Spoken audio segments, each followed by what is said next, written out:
خداوندی ہو رہا ہے یا ایھا الذین آمنو، اے صاحبان ایمان۔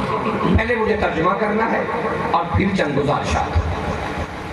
اے صاحبان ایمان، اس آیا میں پہلا نقطہ ہے کہ خطاب ہے صاحبان ایمان، مومنوں سے۔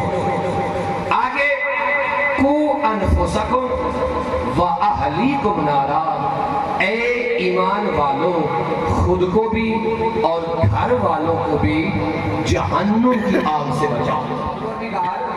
وہ کون سی جہنم کی آگ ہے کہ جس سے تو بچنے کا مجھے بھی کہہ رہا ہے اور میرے گھر والوں کو بھی کہہ رہا ہے؟ اسی آیت کے اندر اگلے جز میں اسی کی طرف اشارہ ہے، کہا اس جہنم کی آگ سے بچو، وَقُودُهَا النَّاسُ وَالْحِجَارَةُ، کہ جس جہنم کی آگ کا ایندھن انسان اور پتھر ہے۔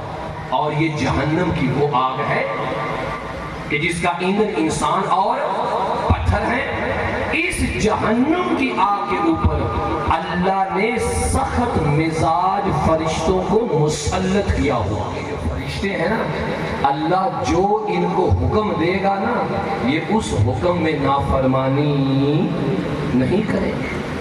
جو ان کو حکم دیا جائے گا اس حکم کو بہرحال یہ ضرور پورا کریں گے۔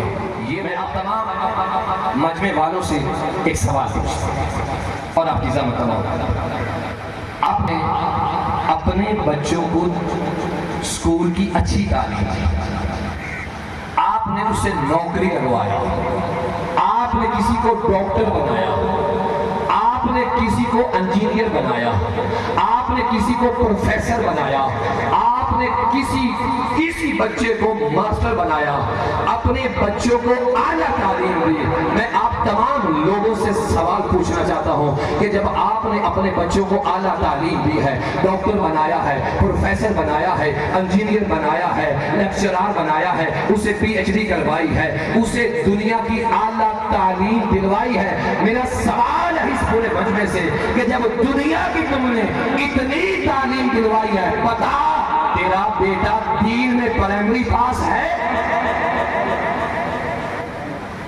تیرا بیٹا دین میں میٹرک پاس ہے؟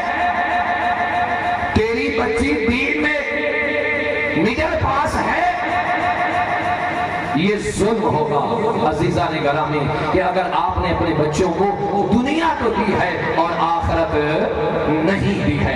اگر چاہتے ہیں کہ قُوْ أَنفُسَكُمْ وَأَهْلِيكُمْ نارا سے بچ سکے، جہاں اچھی دنیا کی تعلیم دے رہے ہو وہاں پر اپنے بچوں کو قرآن کی تعلیم دو، اپنے بچوں کو اسلام کی تعلیم دو۔ اگر تم نے اپنے بچوں کو اسلام کی تعلیم نہ دی، اپنے بچوں کو دین نہ سکھایا، اپنے بچوں کو قرآن کی حقیقت سے آگاہ نہ کیا، یاد رکھنا تسی اوکھے سوکھے مسلمان ہو گئے دے، اگلا زمانہ پہ آندہ جے سارے نکل جاواں۔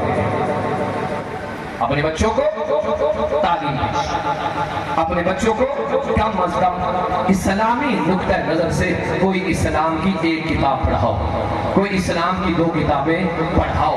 اگر آپ نے ایسا نہ کیا تو رسول خدا کو منہ نہیں دکھا سکو گے، علی المرتضیٰ کو منہ نہیں دکھا سکو گے۔ جیسا زمانہ آ چکا ہے، دین کو مشکلات کا سامنا ہے، یاد رکھیے کبھی کبھار کوشش کیا کریں اپنے آپ کو اپنی عدالت کے اندر پیش کیا، خود کو پوچھ لیا کرو گناہ کنے کیتے نے تے نیکیاں۔ بس چھوٹا سا واقعہ آپ کی ذات